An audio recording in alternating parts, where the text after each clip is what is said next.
"Try not to embarrass me," he sneered as she stepped into the ballroom. But when she removed her glasses, the entire ballroom gasped. And the visiting prince did something that shattered her husband's ego in front of everyone. "Did you see what she's wearing?" The whispers began before Naomi Jefferson even crossed the threshold of the royal ballroom. "That's Ethan Bradford's wife? The tech CEO."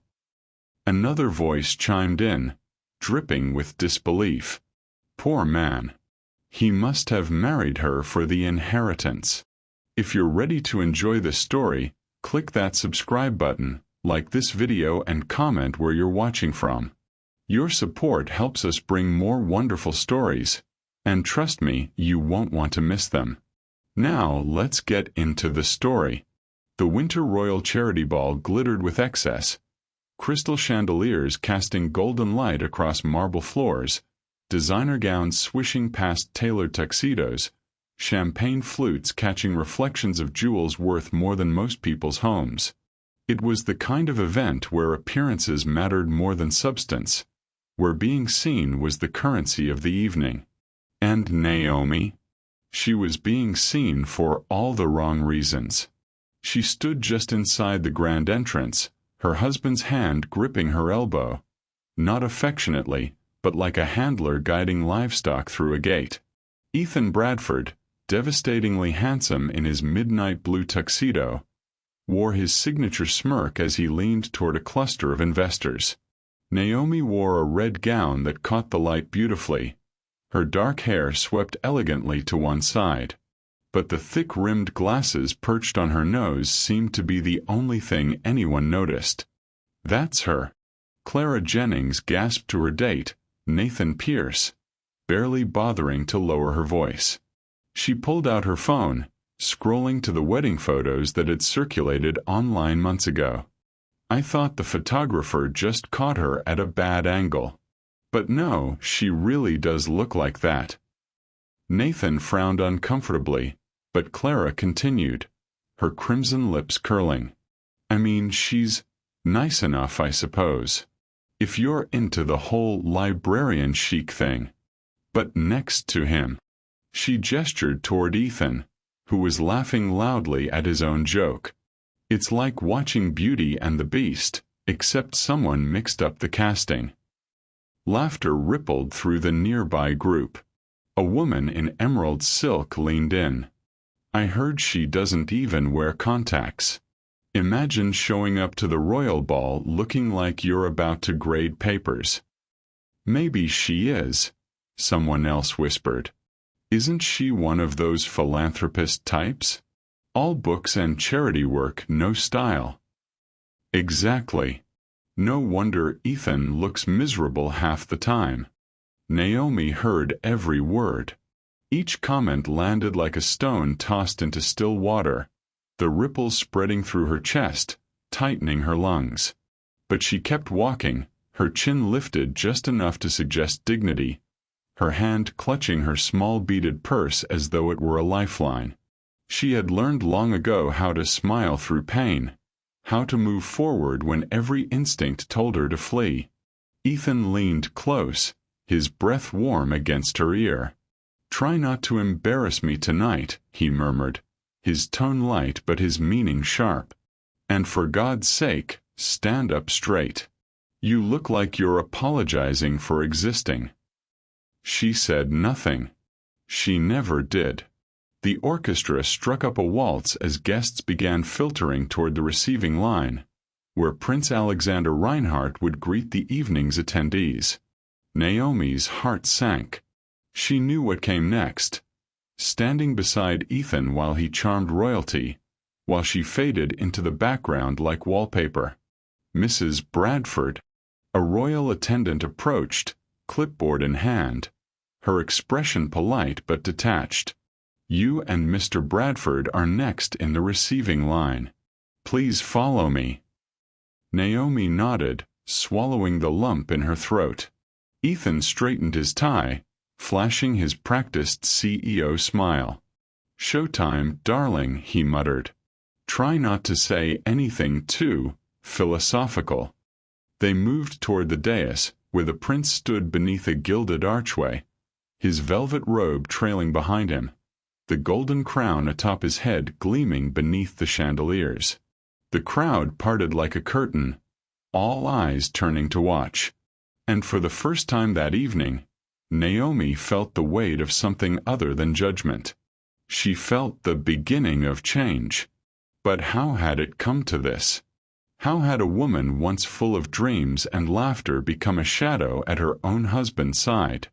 To understand the moment Naomi Jefferson was reborn, you first had to understand the years she spent disappearing. It began 3 years ago, on a rainy autumn evening when grief made her vulnerable. And Ethan Bradford made her believe she wasn't alone. Her father had died in September. The funeral was tasteful, well-attended, and utterly hollow. Naomi had stood beside her mother at the cemetery, watching rainwater pool on the mahogany casket, thinking how strange it was that the most important person in her life could be reduced to a box in the ground. Samuel Jefferson, philanthropist, dreamer, the man who taught her that books were portals and kindness was currency, was gone. And Naomi felt like a planet whose sun had vanished, spinning aimlessly in the dark. She met Ethan Bradford 6 weeks later at a charity gala her mother insisted she attend. "You need to get out, darling," her mother had said, adjusting Naomi's necklace with trembling fingers. "Your father would want you to live." Naomi wasn't sure she knew how anymore. Ethan found her on the terrace, away from the noise and glittering masks of sympathy people wore like accessories. He was handsome in an almost aggressive way, sharp jawline, perfectly styled hair, a smile that seemed engineered for magazine covers. He handed her a glass of champagne she hadn't asked for. "You look like you'd rather be anywhere but here," he said. She managed a weak smile. "Is it that obvious?" Only to someone paying attention. He leaned against the railing beside her, his cologne expensive and subtle. "Ethan Bradford. I knew your father. Brilliant man. I'm sorry for your loss." It was the way he said it, not with the performative solemnity most people used, but with something that sounded almost genuine, that made Naomi lower her guard. They talked for an hour. He asked about her work with her father's foundation, her graduate thesis on educational equity, her favorite obscure novels. He listened.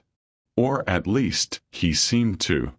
"You're not like the others here," he told her as the evening ended. "You actually care about things that matter." Naomi, lonely and aching, believed him. The courtship was swift. Ethan pursued her with the focused intensity of a man closing a business deal. Flowers delivered to her office, handwritten notes tucked into book recommendations, surprise visits that felt romantic rather than intrusive. He was charming with her mother, respectful at her father's foundation meetings, attentive in ways that made Naomi feel seen for the first time since the funeral. "He's good for you," her mother said, watching them together at Thanksgiving dinner. Samuel would have approved. Naomi wasn't entirely sure that was true, but grief had a way of rewriting memories, and she wanted desperately to believe her mother was right. The engagement came 4 months after they met. Ethan proposed at the same restaurant where they'd had their first official date, the ring glinting under candlelight, a princess-cut diamond that was beautiful and cold. Naomi said yes, not because her heart soared, but because saying no felt like surrendering to the loneliness that had become her constant companion. They married in the spring. Small ceremony, tasteful reception. Photographs that would later circulate online with cruel commentary. Naomi wore her glasses because contacts irritated her eyes. Ethan smiled for the camera and whispered, "We should get you LASIK," as they cut the cake. She thought he was joking. The mask began to slip during their honeymoon in Santorini. Ethan spent most of his time on calls, negotiating a merger that would catapult his tech company into the Fortune 500. When Naomi suggested they explore the island together, he sighed. "Babe, some of us have to work. Not everyone can just read novels on a beach and call it a career." The words stung, but she told herself he was stressed. Important men had important pressures. She could be understanding. But understanding became a job in itself. Back home, Ethan's company soared. The penthouse apartment grew larger, the cars more expensive, the social circles more exclusive. And with each rung Ethan climbed, Naomi felt herself shrinking. His comments became sharper, delivered with a laugh that suggested she should appreciate his honesty. "Maybe skip the bread tonight? I'm introducing you to some investors." Contacts. "Naomi, we've talked about this.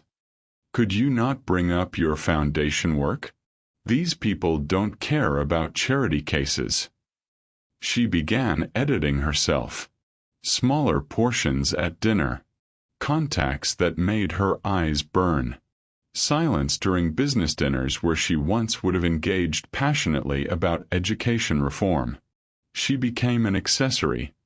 Pretty enough not to embarrass him, quiet enough not to overshadow him, present enough to prove he had a wife.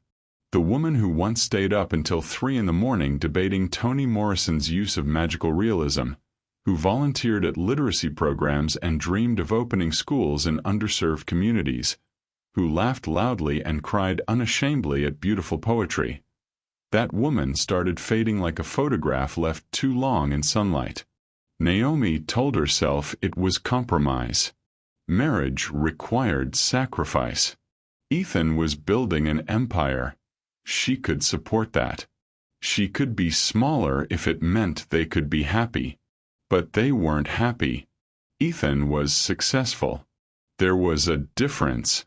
Clara Jennings entered their lives about a year into the marriage.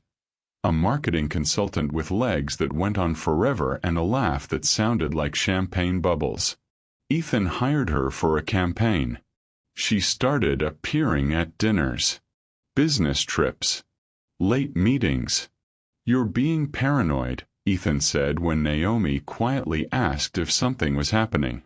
"Clara's a colleague. Don't be that wife." So Naomi became the other kind of wife. The one who didn't ask questions. The one who smiled at Clara across restaurant tables while Ethan's hand rested too comfortably on the other woman's shoulder. The one who heard him on the phone late at night, his voice dropping to intimate tones he no longer used with her. She wasn't weak. That was what people didn't understand. Staying didn't make her weak, it made her tired. There was a difference between lacking strength and lacking options. Her father's foundation needed her. Her mother's heart was fragile. And somewhere beneath the weight of Ethan's disdain, Naomi still believed in the man she'd met on that terrace, the one who'd seemed to see her. She just hadn't realized yet that he'd only been looking at her inheritance. But tonight, standing in a receiving line at the Winter Royal Charity Ball, with Ethan's hand cold on her elbow and the prince's kind eyes finding hers across the room, something shifted. A door she'd bolted shut years ago cracked open, just enough to let in a sliver of dangerous light. The light of remembering who she used to be. The ballroom erupted in whispers the moment Prince Alexander released Naomi's hand. Did he just? He kissed her hand. Actually kissed it. And what did he call her? Your Highness. He called her Your Highness. The murmur spread like wildfire through silk and diamonds, guests turning to one another with wide eyes and barely concealed shock. Phones emerged from clutches and jacket pockets, camera flashes briefly illuminating the scene before royal security politely gestured for them to be put away. But the damage, or perhaps the magic, was already done. Clara Jennings stood frozen near the champagne fountain. Her crimson lips parted in an expression somewhere between disbelief and fury.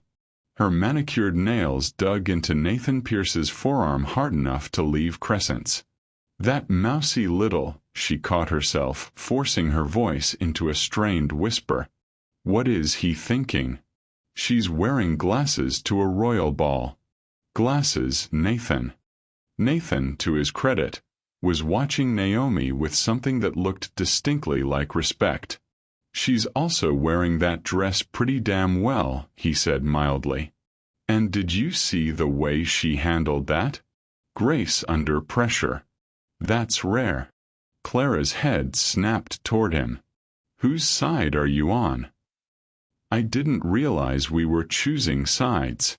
Nathan plucked a champagne flute from a passing tray, his eyes still on Naomi, who was being escorted by royal attendants toward the main floor. "I'm just saying, maybe everyone's been looking at her wrong." "Everyone's been looking at her correctly," Clara hissed. "She's plain. Boring.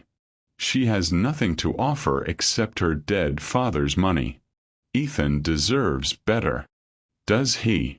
Nathan's tone was carefully neutral, but the implication landed like a slap. Clara's jaw tightened, but before she could respond, the crowd shifted, and she found herself staring directly at Ethan Bradford. He looked like a man who'd just watched his stock portfolio crash in real time. "It was just a gesture," Ethan announced to no one in particular, his voice pitched slightly too loud. He laughed, that practiced, boardroom laugh designed to put investors at ease, but it rang hollow in the cavernous ballroom. "You know how royalty is.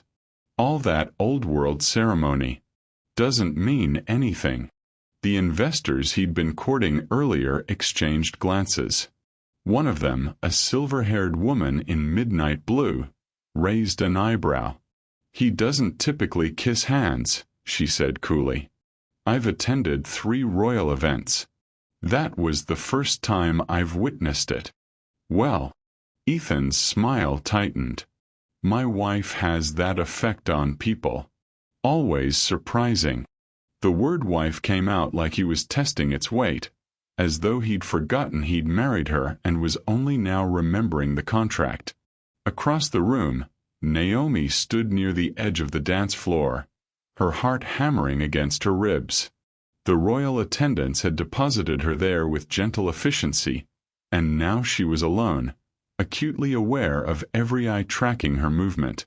She resisted the urge to adjust her glasses, to shrink, to disappear into the wallpaper pattern of her own making. Then the crowd parted, and Prince Alexander appeared. He'd removed his ceremonial robe, now wearing only the formal military dress uniform beneath. Deep navy with gold braiding, medals glinting at his chest. The crown remained, but somehow it seemed less like decoration and more like a simple fact of his existence. He moved with the easy confidence of someone who'd been watched his entire life and had made peace with it. "Mrs. Bradford," he said, extending his hand, "would you honor me with a dance?" The ballroom went silent. Even the orchestra seemed to hesitate, waiting. Naomi's mouth went dry. She glanced toward Ethan, an old instinct, seeking permission she no longer wanted to need. He was staring at her, his expression unreadable, jaw working like he was chewing words he couldn't quite swallow. Naomi began. "Unless you'd prefer not to," Alexander added quickly, his voice softer, meant only for her. "I won't be offended. But I would be disappointed." Something in his tone, not commanding but genuinely hopeful, dissolved the last of her hesitation. She placed her hand in his. "I'd be honored, Your Highness." Ethan took a half-step forward, then stopped, trapped by protocol and pride and the 100 watching faces. He could do nothing but watch as his wife stepped into the arms of royalty. The orchestra swelled into a waltz. Alexander guided her across the floor with practiced ease, his hand warm and steady at her waist. Up close, Naomi could see the fine lines at the corners of his eyes, the slight imperfection of a scar near his left temple. He wasn't a fairy tale prince. He was a man in a crown, which somehow made this moment more real. "You're holding your breath," he said gently. She exhaled, surprised into a soft laugh. "Is it that obvious?" "Only to someone paying attention." He smiled. "Do you dance often?" "Not anymore." The admission slipped out before she could stop it. "My father taught me. We used to practice in the library between the stacks. He'd hum Sinatra and I'd step on his toes." Past tense. It wasn't a question. "He died 3 years ago." "I'm sorry." And unlike the hundreds of empty condolences she'd received, this one felt genuine. What would he think of tonight? Naomi considered this. He'd probably quote something impossibly obscure. Then he'd ask me what I thought. Smart man. Alexander guided them through a turn, the crowd blurring at the edges of Naomi's vision. "So what do you think?" "I think." She met his eyes, gray-blue like storm clouds over water. "I think I forgot what it felt like to be asked what I think." Something shifted in his expression. "Then allow me to ask again. What do you think about when you're not being someone's wife or someone's daughter?" The question landed like a key turning in a lock she'd forgotten existed. No one had asked her that in years. Ethan certainly never had. "I think about books," she said slowly, "and schools that don't exist yet but should. I think about children who can't read and how reading saved me when I was small. I think about—" She paused, surprised by her own honesty. "I think about who I used to be before I learned to be smaller." "You're not small," Alexander said. "You've been standing in shadows. There's a difference." Around them, cameras flashed despite security's best efforts. Guests whispered behind hands and champagne flutes. Clara stood rigid as marble near the fountain. Ethan drained his scotch in one burning swallow. Nathan Pierce smiled quietly to himself. And Naomi Jefferson, for the first time in 3 years, felt like she was taking up exactly the right amount of space. The balcony was a mercy. Naomi slipped through the French doors while the orchestra transitioned between movements, grateful for the sharp bite of November air against her flushed cheeks. The terrace overlooked the palace gardens, geometric hedges and marble fountains rendered ghostly by moonlight and strategic spotlights. She could still hear the muffled symphony of the ballroom behind her. Music, laughter, the percussion of expensive heels on marble.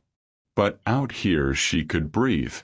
She removed her glasses, pressing her fingers against the bridge of her nose where they'd left temporary indentations.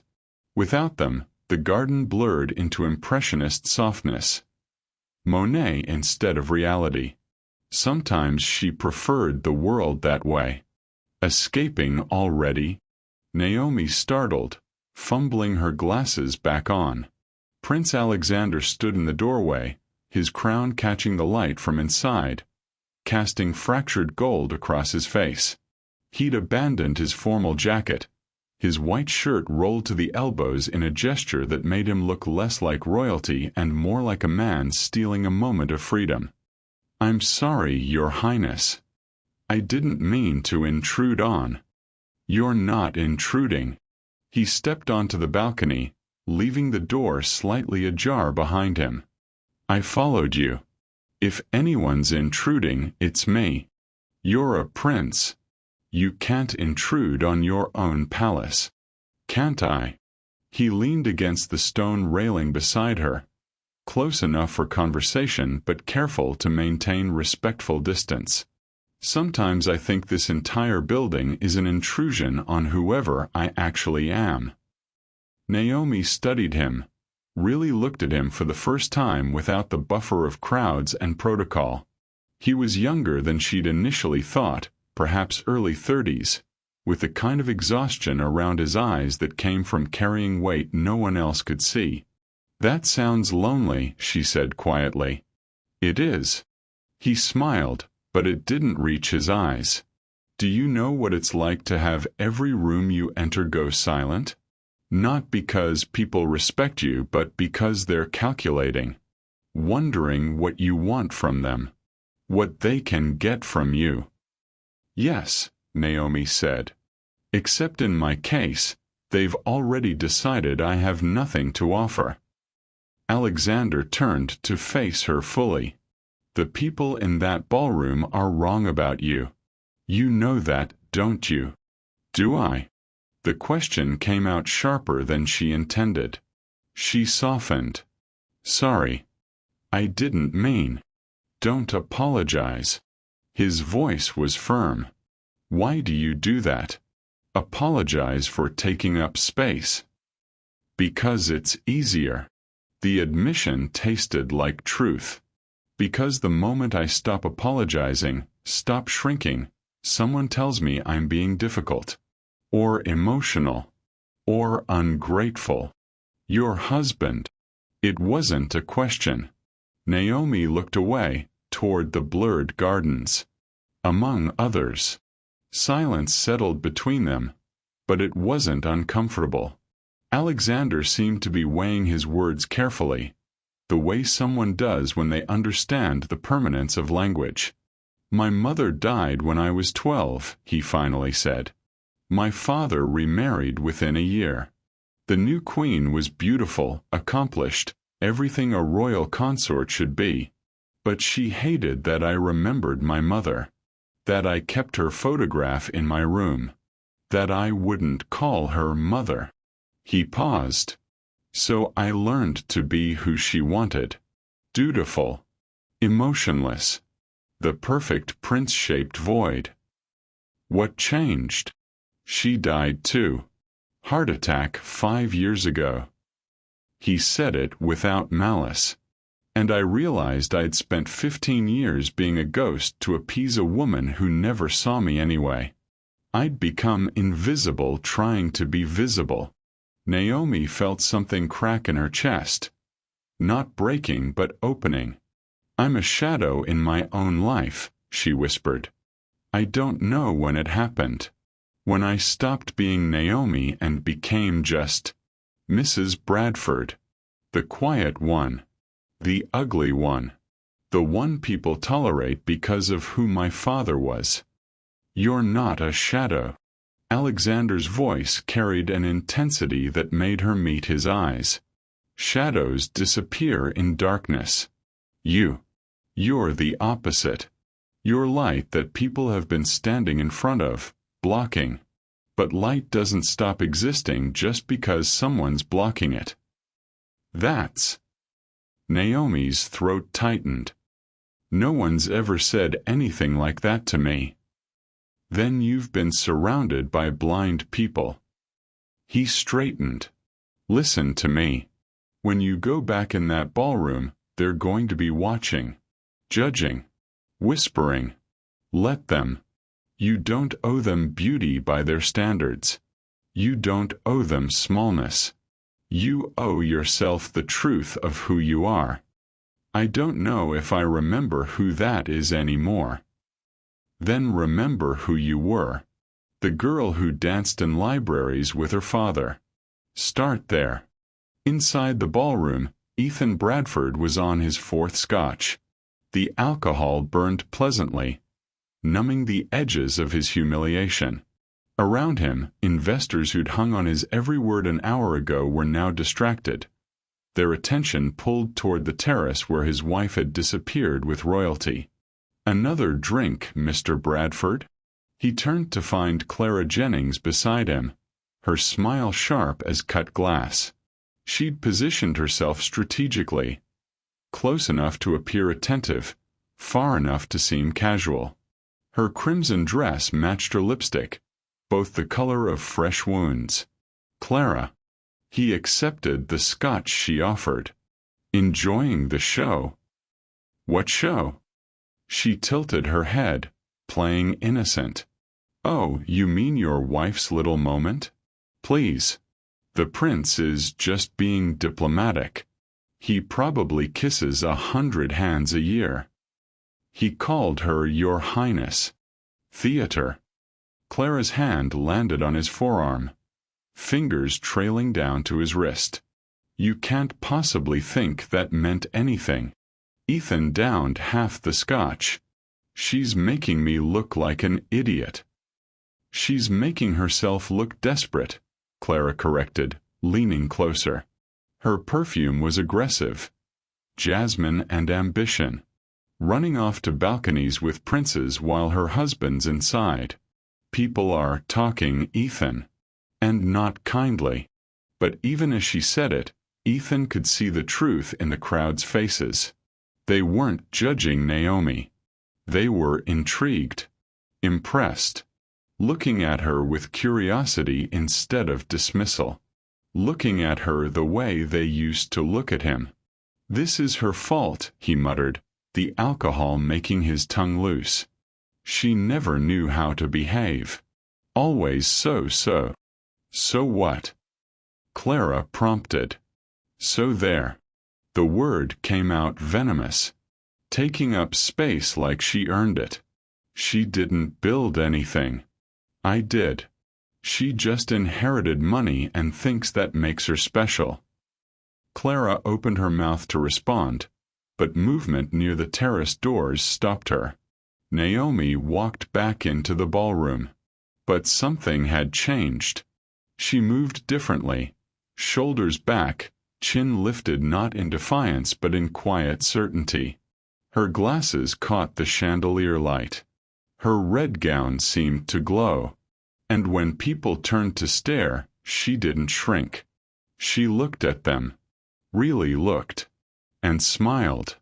Not the apologetic smile of someone asking for permission to exist.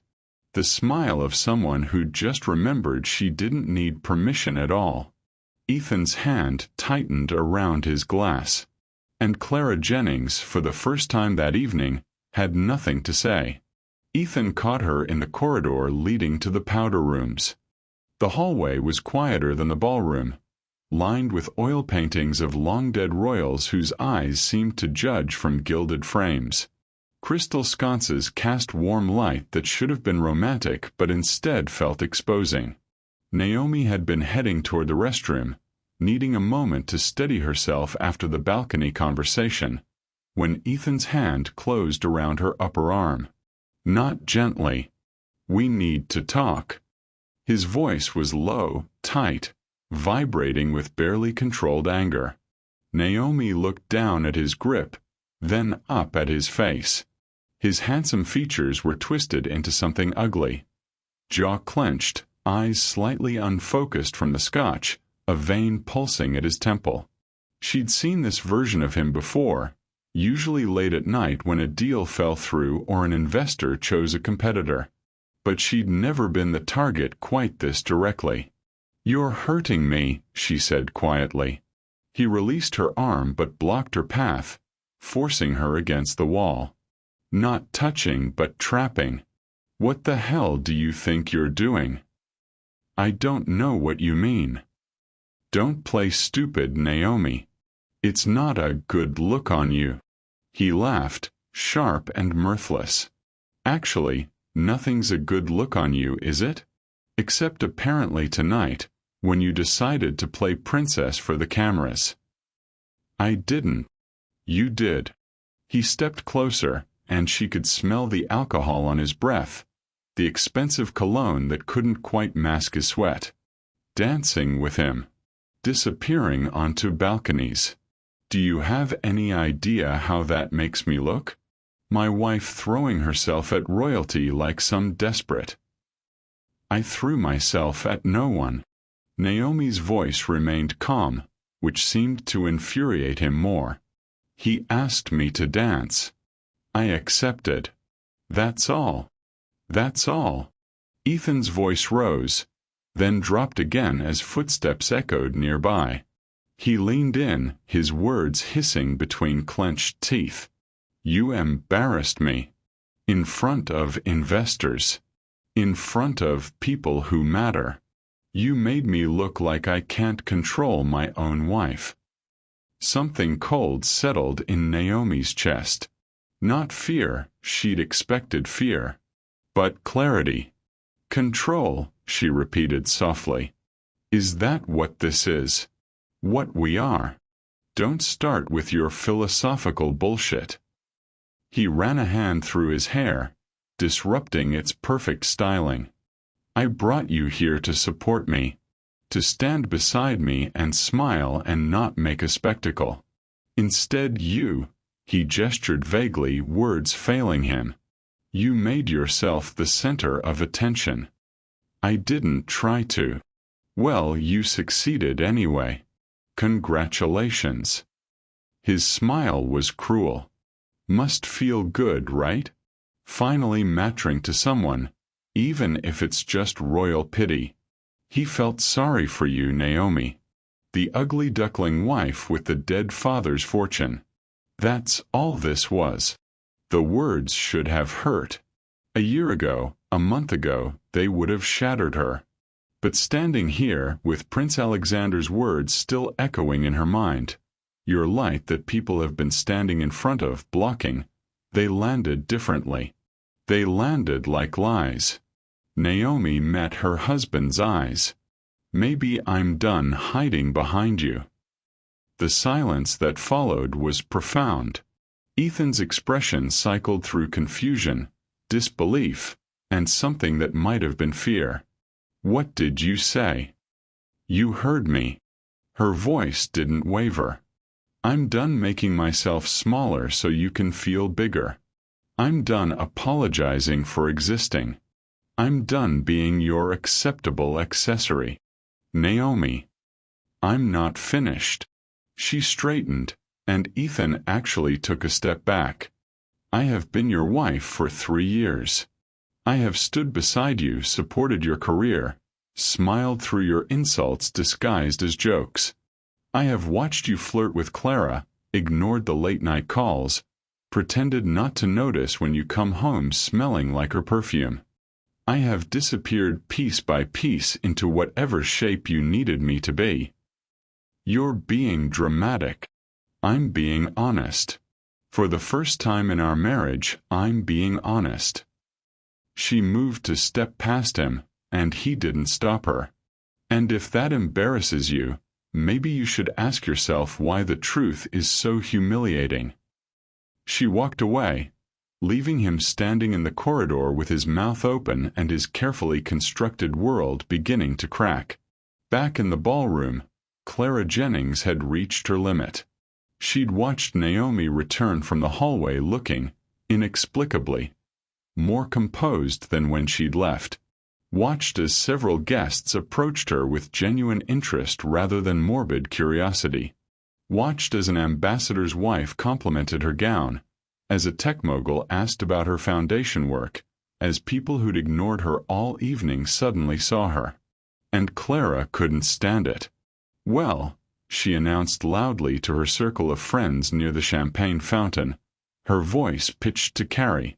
That was quite the performance. The miraculous glow-up of the century. All it took was removing her glasses and catching royal pity. A few people laughed uncomfortably. Others shifted, glancing toward where Naomi stood talking with an elderly duchess. Nathan Pierce, who'd been silent for most of the evening, set down his champagne. Clara. What?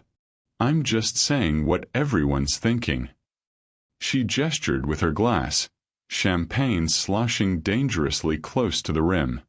She walks in here looking like a librarian's rejected intern, and suddenly she's Cinderella because a prince felt sorry for her?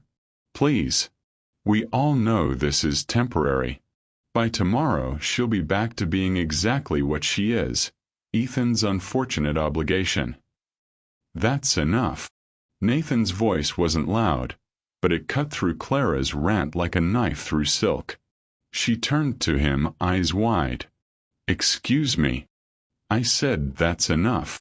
He looked at her with something resembling disappointment. You've been cruel all evening, Clara. To a woman who's done nothing to you except exist in a way you apparently find threatening. Threatening? Clara laughed, but it sounded shrill. You think I'm threatened by her? Yes. Nathan glanced around the circle, noting the uncomfortable expressions, the phones subtly recording. And honestly, you should be. Because she walked in here with grace, endured your mockery, and somehow came out looking like royalty while you— He paused, choosing his words carefully. You look exactly like what you are. Desperate and small.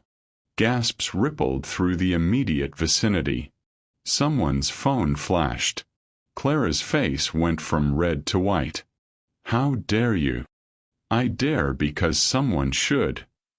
Nathan straightened his tie. And because, unlike everyone else here, I'm not interested in watching a good person get torn apart for entertainment. He nodded politely to the shocked circle. Excuse me. He walked away, leaving Clara standing frozen, surrounded by whispers that were now about her. Did he just— Oh my God, someone recorded that. Clara Jennings, taken down at the royal ball. She had it coming, honestly.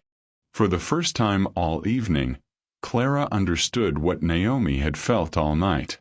The weight of eyes. The cut of whispers. The price of being seen for exactly what you are. The orchestra's final notes lingered in the air like a held breath as a royal aide stepped onto the small stage near the head table. The chatter faded, replaced by a hush of polite curiosity. The aide, a tall woman with a serene expression and a clipboard held like a scepter, cleared her throat and addressed the crowd through a discreet microphone. Your attention, please, she said with quiet authority. On behalf of His Royal Highness Prince Alexander Reinhardt and the Global Alliance for Education Equity, we would like to take a moment to honor an individual whose dedication, vision, and compassion have made a measurable impact in underserved communities. Naomi froze. She had been speaking with a foreign ambassador's wife about her father's foundation when the words began to land like notes of a song she vaguely recognized but had never dared to hum aloud. The aide continued. This year's recipient of the Royal Global Initiative Award for Educational Leadership was selected weeks ago by a unanimous vote. Tonight, we are pleased to make that announcement in person. Naomi's heart thundered in her chest. Her eyes found Prince Alexander standing just beside the platform, his hands clasped behind his back, his gaze fixed on her. The aide smiled. Please join us in congratulating Mrs. Naomi Jefferson Bradford for her tireless work in expanding literacy programs, supporting community-led schooling, and advocating for equitable access to education across borders. For a moment, the ballroom was completely still. Then applause. Strong, swelling applause that grew louder as more hands joined in. Naomi blinked, barely able to process it. People were rising from their seats, turning to her, clapping for her. Ethan's hand shot to her elbow, his grip a little too tight. That's unexpected, he muttered, plastering a smile onto his face. Guess all those meetings I set up for you paid off. Told you the networking would work. Naomi didn't answer. Not yet. She was still processing the sound of her name echoing through the grand room, the sight of Clara Jennings standing stiffly near the back, her expression unreadable, and Nathan Pierce politely leading the applause like it had always belonged to her. The royal aide hadn't finished. And just to clarify, she said, glancing at her notes with a composed smile, this selection was not based on lobbying or political recommendation. Mrs. Bradford was nominated by the late Samuel Jefferson's Education Foundation and vetted independently by the Royal Committee. She was our first and only choice. A ripple moved through the room, the kind that followed precision strikes. Eyes flicked toward Ethan, who'd just taken a confident half-step forward, and now faltered. The smile on his face slipped into something brittle. "Oh," the aide added, as if remembering an afterthought. "And it's worth noting, His Highness had no say in the final selection. The process was already completed before this evening." More applause. This time, Naomi heard it more clearly. It wasn't polite. It was proud. Ethan's face had gone pale, his jaw tight. He tried to recover. "Of course. Well, her father did good work. We've carried it forward together." But no one was looking at him. The prince stepped beside Naomi now, offering his hand. Not ceremonially, not performatively, just a quiet gesture of camaraderie. "Congratulations, Mrs. Jefferson," he said, his voice low and private. "I told you earlier you reminded me of someone from a poem. Now I realize, she didn't just exist in words. She lives in you." Naomi smiled. Not out of shock. Not even humility. This time she smiled because she believed it. A spotlight from the chandelier caught the curve of her glasses as she turned toward the stage. The aide gestured for her to join them, and as she stepped forward, the applause began again. Fewer whispers now, more recognition. Clara looked stunned. Ethan looked hollow. And Naomi? Naomi walked like she'd remembered the rhythm of her own story. She wasn't someone's wife tonight. She was someone to be honored. Someone seen. The applause still echoed in her ears as Naomi stepped out onto the shadowed terrace for the second time that night. The cool night air kissed her skin, chasing away the heat of the spotlight. But this time she wasn't running. She was breathing. Below, the palace gardens shimmered in the soft glow of lanterns and moonlight. Beyond the hedges, the low hum of the city drifted upward, distant and muted. Behind her, the ballroom pulsed with music and murmurs, but she needed the silence. Not to disappear, but to think. Her heels clicked softly against the stone as she moved toward the balustrade. The same place she'd stood earlier. But everything felt different now. Her hands weren't trembling. Her shoulders didn't hunch. The weight she'd carried for 3 years seemed to have shifted, redistributing itself into something she could finally bear. Twice in one evening came a familiar voice. Naomi turned. Prince Alexander stood in the doorway, no longer wearing his crown. His shirt sleeves were still rolled, and his formal posture had softened into something entirely human. She offered a small smile. "If I didn't know better, I'd say you were following me." "I am." He joined her, his expression open, unreadable in the way only royalty can manage. "But only because I was hoping you'd come out here again." Naomi didn't answer at first. She looked back at the ballroom, where the windows glowed like golden glass. Somewhere beyond them, Ethan was likely still spinning narratives to cover his bruised ego. Clara was probably watching it all fall apart with narrowed eyes. Nathan might still be defending her, though she didn't need him to. Alexander rested his hands on the stone railing beside her. "You know, I've spent most of my life watching people pretend to be something they're not," he said. "Perfect sons. Perfect husbands. Perfect heirs. They wear masks so long they forget their own faces underneath." He glanced at her, but not in the way others did. Not in evaluation or expectation. Just seeing. "You don't pretend," he said. "Even when it would have been easier to." Naomi let out a breath that felt like a confession. "Maybe I did. For a while. Maybe. But you were never convincing." He smiled faintly. "That's why I bowed." The words landed softly, but they carved something deep. She hadn't realized how much she needed to hear them. Not because they were flattering, but because they were honest. She shook her head slowly, the night breeze lifting a few curls from her updo. You don't even know me. I know enough. His voice was gentle. I know you're someone who listens before speaking. Someone who remembers where she came from, even when others try to erase it. Someone who doesn't demand attention but commands it anyway. That kind of person doesn't need years to understand. They just show you. They stood there in silence for a few beats. Somewhere in the distance, a fountain trickled softly, the sound mingling with faint laughter from the ballroom. I leave in the morning, Alexander said quietly. I won't be in the headlines after this. A few photos. A few rumors. But that's not why I asked to see you. Naomi turned toward him, brow furrowed. I wanted you to remember tonight, he said. Not because of me. Not because of the title or the dance or the moment. But because tonight you remembered yourself. You remembered what it feels like to stop apologizing for being seen. Naomi's throat tightened.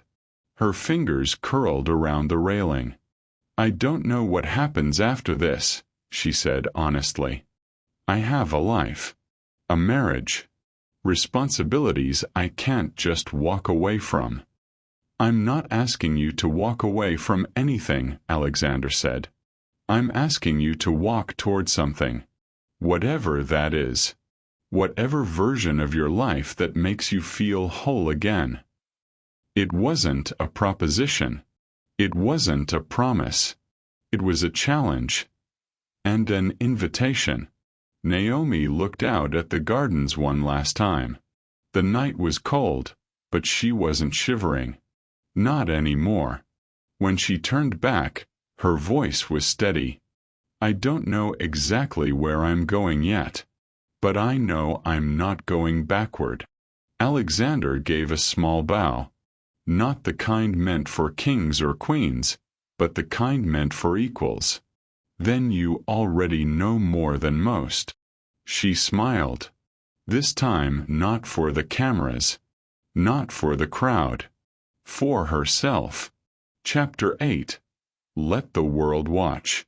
The music swelled from within the ballroom as Naomi stood before the tall glass doors, her hand hovering on the polished brass handle. The warmth from inside pressed faintly against the cold glass, a golden hum of violins, voices, and wealth. But this time she wasn't approaching it like a threshold meant to contain her. This time she was walking through it on her own terms. She opened the door and stepped inside, not on Ethan's arm, not flanked by aides or pulled forward by obligation. Just herself, steady and unapologetic. For a moment no one noticed. But then the ripple began. It started with a pause in conversation. A glance, then another. Heads turned. Conversations quieted. One by one, the same people who had whispered about her when she arrived, who had scoffed at her glasses and dismissed her presence, now looked at her with something else entirely. Curiosity. Awareness. Respect. Naomi walked with a measured grace, each step deliberate. Her posture no longer bent beneath invisible weight. She didn't scan the room for approval. She didn't flinch when she saw eyes watching her. She moved like someone who belonged. Because she did. She passed a table of corporate donors who had spent much of the evening vying for Ethan's attention. One of them, a sharp-featured woman in a sequined black gown, stood as Naomi neared. Mrs. Bradford, she said, extending a hand. Your work with the foundation is remarkable. I'd love to connect. Naomi smiled, shook her hand. Of course. It would be a pleasure. She moved on, weaving through the space that had once seemed too loud, too bright, too sharp for her to exist in comfortably. Now it felt manageable. Familiar. Even beautiful. Clara Jennings stood frozen beside the champagne tower, her posture tense, her smile brittle. She tried to meet Naomi's gaze, perhaps to deliver some cutting remark, to reclaim the sense of power she had lost. But Naomi didn't even stop. She offered Clara the same polite nod one might give a passing stranger. Nothing more. That, somehow, cut deeper than anything else could have. From across the room, Nathan Pierce raised his glass in quiet acknowledgement. Their eyes met for just a second, and Naomi returned the gesture with the barest nod. A silent thank you. He didn't need to come over. He had already done what mattered. Naomi. Ethan's voice cut through the air like a frayed wire. She turned slowly to find him standing just beyond the bar. His bow tie was slightly loosened, his drink untouched, his expression unreadable. There was something vaguely desperate in the way he approached her now. Not rage, not control, just the thin, uncertain line between confusion and fear. "Can we talk?" he asked, voice low but urgent. Naomi tilted her head. "Later." "Now," he insisted, reaching toward her. She stepped back, just enough to make it clear. "No." "Later, Ethan," she said, her voice calm. Firm. "And only if I decide there's anything left worth saying." He froze, the rebuke landing like a closed door he hadn't expected to find locked. Naomi didn't wait for his response. She turned and walked away, toward the gathering near the grand staircase, where ministers and ambassadors lingered with wine glasses and clipped conversations. She joined them seamlessly, engaging with an ease that was all her own. She talked about education, about books, about the initiative she'd spent the last year quietly championing. And this time people listened. She was no longer Ethan Bradford's wife who happened to care about literacy. She was Naomi Jefferson, the woman who built something worth honoring. As the hour grew late, the room shifted again. A signal passed quietly through the royal staff. The prince was preparing to take his leave. Prince Alexander appeared once more, walking toward the central floor. Naomi stepped forward as he approached. No fanfare. No orchestration. Just the two of them standing face to face. He bowed. Just slightly, but deeply enough to be noticed. Naomi inclined her head in return, a small smile curving her lips. It was not flirtation. It was not farewell. It was understanding. Without a word, he turned and exited through the main archway, the crowd parting once more. Not for royalty this time, but because something meaningful had just passed between two people, and everyone had seen it. Naomi turned back to the room. And the room looked back at her, not as an accessory, not as a curiosity, not even as a revelation, but as a woman who had stepped fully into her light. The car ride home was quiet. Ethan sat stiffly in the back seat, his gaze fixed on the city lights blurring past the tinted windows. Naomi sat beside him, her hands folded in her lap. The silence between them waited with too many unsaid things. He didn't reach for her. She didn't look at him. The glitter of the royal ballroom still shimmered faintly behind her eyes, not because of its opulence, but because of what she had reclaimed within it. For the first time in years, she felt the boundaries of her own skin, no longer faded, no longer borrowed. Just hers. When they stepped into the penthouse, Ethan reached for his tie, already loosening it. Naomi moved past him wordlessly, walking toward their bedroom with steady steps. She unzipped the red gown, letting it fall in soft folds onto the velvet bench at the foot of the bed. The shoes followed, kicked gently aside. But the glasses stayed on. She didn't need to take them off to see clearly anymore. Ethan appeared in the doorway as she pulled on a silk robe, something in his expression strained and strangely hollow. "You were incredible tonight," he said after a beat. "Everyone was talking about you." Naomi looked at him. "They should have been," she replied simply. He nodded, swallowing hard. "I know I said some things. Back there. I was angry. You just caught me off guard. That whole night was honest." Naomi finished for him. "That's what it was." Ethan took a hesitant step forward. "So, what happens now?" She sat at the edge of the bed, folding her hands. "I need space," she said. "Time." His brow furrowed. "You mean what?" "A break." "I mean I need to find out who I am again," Naomi said, her voice soft but steady. "And I'm not sure that version of me fits into this life anymore. Or with you." He stared at her, but the protest never came. No anger. No denial. Just the quiet understanding of someone who'd finally realized the price of neglect. "You're serious?" "I am." He nodded once, slowly. "Will you come back?" Naomi stood and crossed the room to the door. She didn't answer. Somewhere between the ballroom and this moment, she had stopped promising things she wasn't sure she could keep.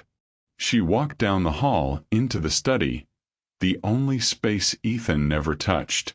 The room still smelled faintly of old books and jasmine oil, her father's leather reading chair positioned beside the fireplace. She sat at the antique desk, opened a blank journal, and began to write.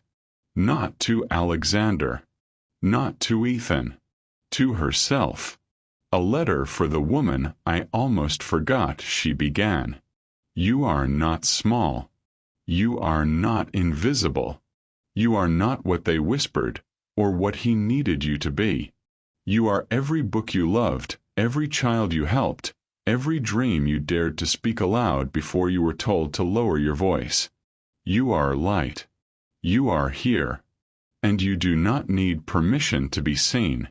She paused, then underlined the last line. A knock interrupted the quiet.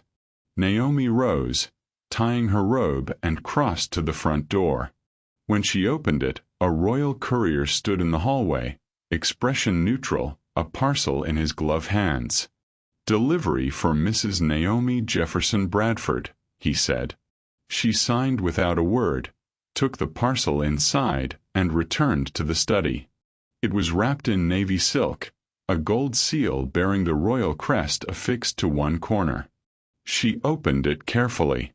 Inside, nestled in velvet, was a first-edition volume, leather-bound, delicate with age.